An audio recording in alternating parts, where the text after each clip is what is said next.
Yo, it's Elut. Welcome back to the channel. And I have some bad news. Branded is dead. Fallen of Albaz has retired, and I am now a Kashtira main. Just kidding. I feel like I have to say at the start, like, yeah, this isn't a branded video, because I've only done, like, one non-branded video up to this point. But I do play other decks. I like talking about other decks. So we're talking Kashtira today. I picked this deck up pretty recently, like, very recently. And I've been having fun with it. I'll be completely honest. The weird part is, if you asked me a year ago if I had any interest in Kashtira, like when it was the best deck, I would have told you absolutely not. Um, but it's kind of fun. I kind of like just having an army of like mini boss monsters and stuff like that. So I've been enjoying it. And I just want to talk about it a little bit for today. So if that interests you, great. If not, that's okay too. We'll come back with branded stuff, I'm sure, very soon. So yeah, let's get into the main deck. Most of this is not super weird. A lot of Kashtira decks don't tend to deviate from each other all that much, except for like tiny ratios here or there. But I'll talk about all that stuff. I'll also mention like some other cards I was trying, or that I did not like that are not in this list anymore, that kind of stuff. But to start off, 3 Fenrir. Duh, it's Fenrir, but it's also our engine. And then the 3 Unicorn, because Unicorn's busted, honestly. Unicorn is crazy. This card is nuts. He's definitely my favorite cash monster.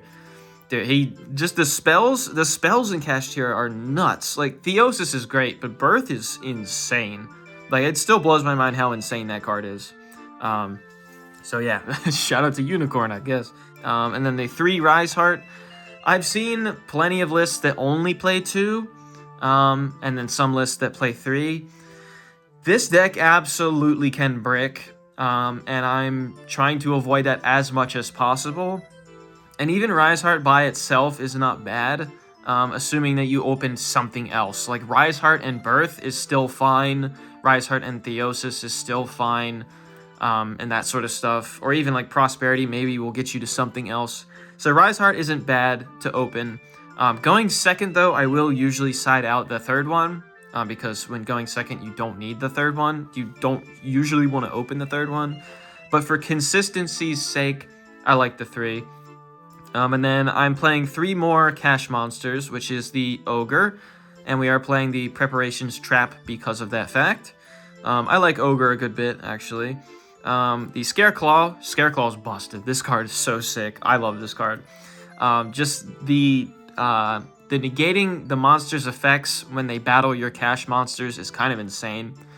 Because like monsters that normally can't be targeted, if they're attacked by Fenrir while Scareclaw cash is on the board, Fenrir can banish them after the attack is declared. That's sick. That's actually so cool. I love this card. And then I am playing the tier cash, and I know if I had to estimate, I would say like roughly 70 to 80% plus of the cash profiles I see don't play this card. And then there are like a couple here or there that do. The reason I'm playing it is, one, I just think it's cool. But more importantly, like I said before, I don't want to brick. I want to open engine pieces. And this is kind of a funny extender, especially if like you activated Shifter, right? And let's say you banish the top 3 of their deck with Rise Heart. If you summon this as well, you can mill 3 more of their deck to banish. That's kind of funny. You can also, like, if you have Birth in this, but no other cash monsters at all, you can at least like try to do some other stuff. Like, you could Birth, normal summon this, mill from your own deck. And if you hit any of the names, you can Birth, bring back a body. That can sometimes help. Or even just doing stuff with banishing Theosis either from hand or grave in order to get something back from banished is pretty cool. So I just like the card. It's still a level 7. It's a Kashtira name that I can search. So it's cool. I actually like the card. Again, going second, I'll usually side out one of the rises, and usually I'll side out tier cash, and depending on the matchup, I will also side out Ogre, but it depends. And I'll obviously also side out the preparations if I'm going second. That doesn't really make any sense, but for mainable purposes, I actually like this lineup currently. And then we can go to the in-engine spells. 3 planet, great card, and the 1 terraforming. So most lists, I think, play the terraforming. I don't think there's a good enough reason to not play it, because the argument is like, well, if you get drolled after playing terraforming and you search the field spell, then you're not searching a body with the field spell. And I get that, but also, like, one, don't make that your first search if it doesn't have to be. But that also means if you're getting drolled, you didn't draw Shifter. And I just feel like, again, the whole breaking problem, I think the consistency boost with terraforming is just worth it. Straight up, I just think it's worth it. So I play it.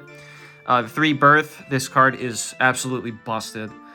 This card is actually crazy. It does so freaking much, dude. That card's insane. That card's insane. And then the 3 Theosis. I've seen this played at 2 as well. Similar to the Rise Heart thing, I like having 3 in the main deck, and if I'm siding for going second, I will take out usually one of the Theosises, because you don't need the third one going second, like straight up. But I still, again, I want to open engine. I don't feel the need really to micromanage these kinds of ratios all that much. I don't really think like you gain so much more consistency by not playing the 3rd Theosis in the main deck or anything like that. I feel like I would just rather see my engine more often than not. So I like it at 3. I don't think about it too hard after that. And then the 1 Preparations, searchable off of Ogre. This card's cool. I do like that this sort of de-incentivizes your opponent from just starting their turn with like an imperm on like a Fenrir or something, because then you're ripping their hand and stuff like that. That's kind of cool. Again, I will side it out going second, but it's a pretty cool card, and I feel like if you are playing Ogre, you may as well have something to search with him, in my opinion. So I totally get it, and I'm a fan of it. And then we got the non-engine, the hand traps. Obviously, first up is Shifter. I hate this card. This card should be banned. But it is not. It is legal at 3, and it is stupidly good in this deck. It's basically engine in this deck. It's not even like, oh, it hurts the opponent's decks more than ours. Like, no, most of the time it just helps this deck. So, you know, it's kind of a no-brainer. Just like a side note, I would actually be super interested, because it's like ban list season around right now. Everybody's talking about ban lists and stuff. I would love to see them ban Shifter. Like, just get rid of this thing and put a Rise Heart back. That would be cool. And I know some people are having PTSD at the thought of that. Like, dude, I don't want to see a Rise Heart ever again. But to me, like, even throughout all of Kashtira format, I had much less of a problem with a Rise Heart than I did with Shifter. I just think that, one, having the boss monster legal for the deck is, like, cool. Like, it's just more thematic. You know, I just think it feels better. But more importantly, like, playing against Kashtira for that long, I hated Shifter more because there's just less that you can do to interact with Shifter. I just hate it. Like, if they go first and activate Shifter, what are you doing to, like, interact with it? Like, pretty much nothing. Unless you're really telling me you're running, like, the 1 Gamma in your deck with the 1 driver just to negate it. I don't think so, bro. But a Rise Heart, you can imperm it, you can board wipe it, you can fuse with it, you know, Fallen of Albaz moment. So, I don't know, I would rather play into a Rise Heart than Shifter. But anyway, that's a long ramble. The 3 Ash, yes, this is Fire format, but we're playing Fire monsters anyway. And, you know, Ash is a pretty solid hand trap, so, you know, normal applications, but also this is the level 3 tuner, or one of the level 3 tuners, that we can use with any level 7 cash to make Barone, which absolutely comes up, like, pretty often. So it's sort of multi-purpose. And same with the Mourner. I've actually been playing Mourner because, obviously, if you activate Shifter, you cannot use Effect Veiler from your hand. Same with Droll. You can't use Droll either. It's still a level 3 tuner. I like that. Burn damage is kind of funny. I'm a fan of that. But I just think this, like, is kind of nice in this deck. I've heard mixed opinions on it. I know some people don't like it in cash and some people do. I overall do. It's just another set of imperms, and we are playing imperms. but it's also material for Barone and that sort of thing. So overall, I do like it. I don't really know of anything that would be better in this slot, to be honest, for hand traps, because the weird part is, like, I've seen some lists where, like, I've seen some lists where people play Shifter and Veiler, which I just think is whack. But I've also seen, like, people play, like, 3 Shifter, 2 Droll, or, like, even Nibiru. I think Nibiru is such a no-go in this deck. I don't know how people, like, choose to do that in Kashtira. That's just terrible. Like, to give yourself a body on purpose is crazy to me. Like, that's just not worth it at all. But, like, I've just seen, like, these profiles here or there, like, where people will play, like, Shifter and Droll, and they'll say things like, oh, well, I never saw both of them at the same time, so it never conflicted, it was all good. Which, like, that's great, but the theory of that is really flawed to me. Like, that's weird, bro.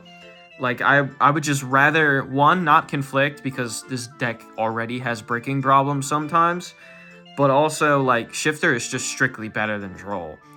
So, I don't know. I don't get that. I don't subscribe to that idea at all. I don't have Veiler, Droll, or Nibiru in my side deck for Kashtira. That makes no sense to me. That's so weird. But this lineup of hand traps I like, and I will talk about the side deck a little bit, I think. But anyway, to round off the last 5 slots of the deck, we have the 3 Pot of Prosperities. Consistency is a big deal, so we really like this card, and we have plenty of fodder in the extra deck for it, so this is kind of a must, in my opinion. And then the 2 talents. Talents, I've said before, I hate running talents at 3 copies. It's just a very weird card, because, like, when you can't activate it, it really sucks. And when your deck already can be bricky, it, like, extra sucks to draw multiple copies of this. But if you draw 1 and it's live, this is, like, one of the greatest cards ever made. So I like it. I don't know exactly what else I'd put here instead. Like, I could play, like, Dimensional Fissure or something, but I don't know. Maybe that's more like a going for a side option or something like that. Whereas this is a little bit more flexible, going first or second. But that's the main deck. Overall, I've been liking it. And then the extra deck. So we are doing one of the newer developments, which is the 2 Link Spiders, the G-Golem Crystal Heart with the Decode Talker Heat Soul, and then the 5th Link slot here, for a time, was Access Code. I was trying Access Code because, you know, Access Code is nuts. And theoretically, if you go through all this thing, and you're making this with Dracosac tokens, by the way, if you don't happen to know. But, like, I thought about that. Like, if I go the Access Code route, right, I use this, I detach, make 2 tokens, make the Link Spiders. The Link Spiders make G-Golem. G-Golem reborns the Link Spider. Those 2 make Heat Soul. Heat Soul gives you a draw. And then you can go Heat Soul and Dracosac for the Access Code. And then you have 3 different attributes to banish out of the graveyard for Access Code pops. Like, theoretically, like, that's cool. Like, you know, that's nuts. That's kind of sick. But going second, bro, I'm not going this line. Like, straight up, I didn't mean to bump that. I'm not going this line going second. Like, that is way too much. That is way too much just for an Access Code. So what I've been doing instead of the Access Code slot is I've just been playing Appaloosa. It just makes more sense in my head, because you don't go this line every game either, by the way. If you're new to the deck and you're just, you know, learning about this whole thing for the first time, you're not going to do any of this if you, 1, are under Shifter, because you can't reborn the Link Spider with G-Golem, so you're not going to do this. And then if you had to activate Pot of Prosperity because you actually needed to see, like, a certain card to actually start your plays, then you can't draw cards for the rest of the turn. So if you make Heat Soul, you can't draw off of Heat Soul, which is really weird. So really what this comes down to is this is an option that you have going first when you don't need to activate Prosperity and you are not under Shifter. And that might seem kind of situational for the amount of slots it takes up, but to me, there's enough slots available in the extra that I think this is actually a pretty cool package to run. It's just something that you have at your disposal. And if you need to activate Prosperity to start your plays, this is 6 slots right here. Just banish these, and you're good to go. Just do your thing normally. So overall, I like it. Appaloosa absolutely makes more sense to me in my head, as I said, because this is like a good going first card, rather than doing all these steps just to make like an access code. I think that's kind of weird. But overall, I like it. The cool part about Dracossack as well is that it is your out to floodgates sometimes, because it tributes itself for cost, or it can tribute itself or the tokens, whatever, and then pops a card. So you can pop like skill drain and things like that with Dracossack, which is pretty cool. So a little bit multi-purpose in that way as well. But I like it. Long story short, I like it as an option. Then the synchro, the rank 7s. We have the 1 Shang. I thought about playing 2. I think that would be cool, but I don't think you need to. Like, I don't find that I generally need the second one. It wouldn't be bad to have, but unless I got rid of the entire Link package that I just showed, I don't know what else I would cut out for it, because I really like the rest of the cards in here. Something to think about. And then we play the Big Eye, because he has a really big eye. And then we play number 76, Gradiel. This card is cool. This card is super cool. Very colorful art as well. I'm a big fan of the art. But this card does nothing under Shifter. But if you're not under Shifter, this is like a pseudo like DD Crow Bestial in a way. Because you can, as a quick effect, steal a monster out of your opponent's graveyard, attach it as material, and then detach another material, like one of your monsters that you have attached to it. And that is super cool. That is super cool. Because if they're targeting it, like to do something with it, like to add it back to hand, or they're trying to special summon it out or whatever, you just eat it up. And then the cool part about Gradiel is it also counts as the attributes that are attached to it. So it can count as like 3 different attributes at once, which is one cool for Pressured Planet, just for the attack boost. That's kind of funny. But it's also just protection for itself, which is really cool. I like this card a lot. It's kind of niche in a way. It's not like a normal end board piece, but it's a super cool control card. Then we have the Dad, the Dark Arm Dragon of Annihilation. This card is sick, bro. This card is so cool. A non-once per turn pop. Oh, man. And then you banish stuff out of your own graveyard, which for this deck is basically Engine. That's cool. This card is awesome. And then the Flare Metal. I love my burn damage cards. He is a time card, yeah.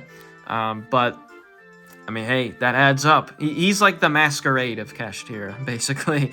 So I like him a lot. And then we have the Typhon, of course. Typhon's good. Just be aware that if you do have Planet up, then Typhon will be at least 3,000 attack, and cannot use its own bounce effect, which is pretty funny. But sometimes even then it's correct, oddly enough. Like just having a 3k plus beater Floodgate isn't that bad. So I don't know. It's sort of a weird thing. Just keep that in mind. But Typhon is definitely still really good. And then the Zeus. Because, I mean, geez, look at all these Xyz monsters. You may as well play the Zeus. And then the last 2 are just the SP. I have SP separate from the other, group of Link monsters, because SP is not really usually prosperity fodder. But generic, great card. I don't go for the whole, IP Masquerena shenanigans, really, in this deck. Part of the reason for that, too, is, like I said with Appaloosa, if you're going through all those steps to get to Heat Soul and all that, a lot of times people will either Nibiru you just as early as possible, which that's something to be aware of. If you're actively playing into Nibiru, then know what you're doing. Have at least Birth or something to bring back a body before you end your turn.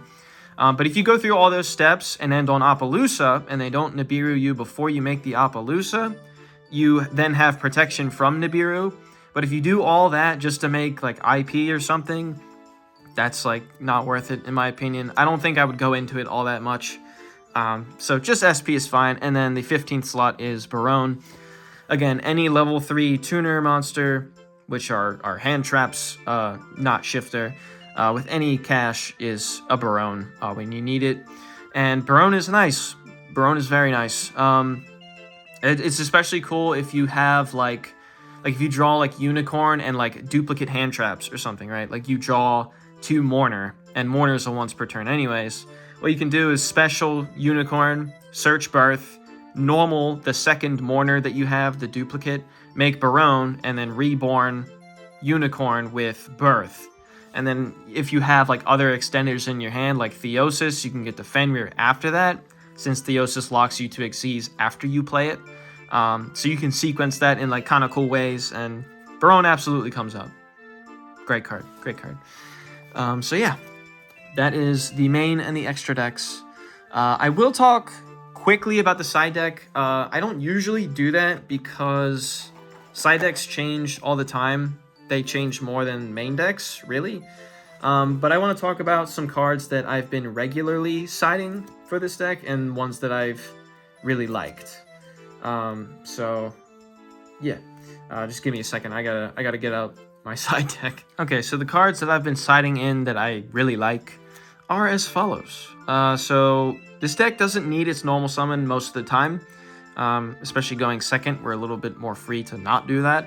If we're siding out like the extra Rise Heart and stuff like that, we're looking for the free summons, the free cash summons. So Lava Golem is pretty good. I like this a lot.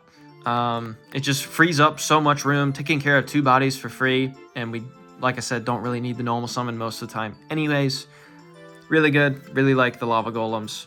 And then the other hand trap that we have in here is Ghost Bell. Ghost Bell is great. It's still a level 3 tuner. When you want it, you can have it. It's in your side, and it's great.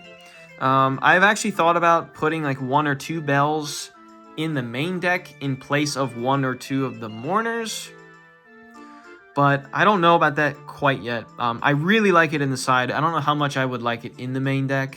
Bell can be kind of situational, so I'm not like super ready to main deck it, but it could change in the future. But really like this card. And then the Cosmic Cyclones are pretty obvious. You probably saw that coming. Just for Floodgates, any back row that's annoying is great. That's all fine. And then I was trying just like some extra back row removal, and I did not like Evenly much in this deck, oddly enough, because skipping the battle phase for Kashtira is kind of weird, actually. Because you don't necessarily get all of your like normal cash monster triggers, like to banish from the extra or banish on field or the deck. So if like I drew Evenly, right, theoretically, and I have to use Evenly to like bait a negation, then I'm skipping my battle phase just for nothing, and that feels really bad. So I don't like Evenly much in this deck, actually. And I was starting to play like the Harpies, Feather Duster, and then 2 Lightning Storm, simply because people still are playing anti-spell.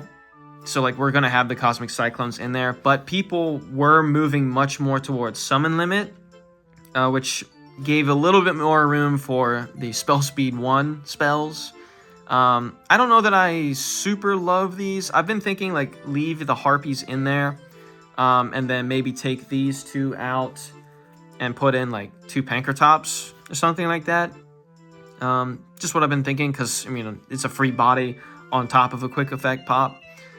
He's very Kashtira-like in that way, free summon and all that. So that could come up in the future. I'm still working out like the last couple slots for the side. And then the last 3 that I just kind of refuse to take out of the side deck are the 3 Solemn Judgments. Kashtira is, I've noticed, very good in like grind games. Like the more you grind out the game, the better Kashtira tends to be.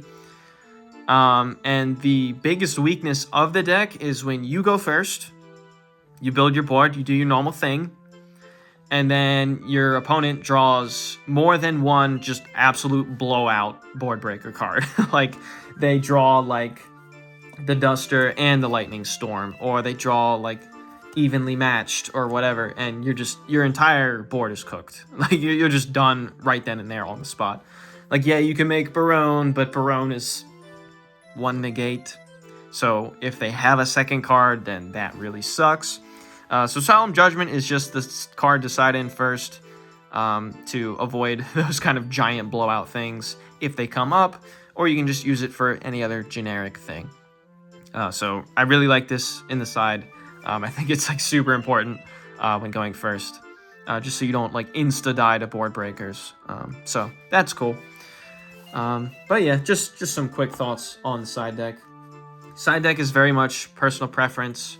It is down to the player and the environment, you know, like what size like event you're playing or whatever. Like it changes all the time. But just some general thoughts about some cards that I liked and whatnot, in case you were curious.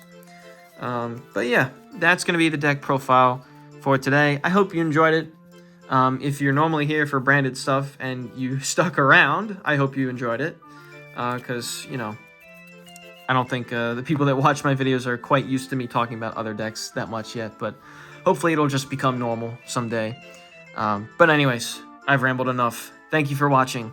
Peace out and take care.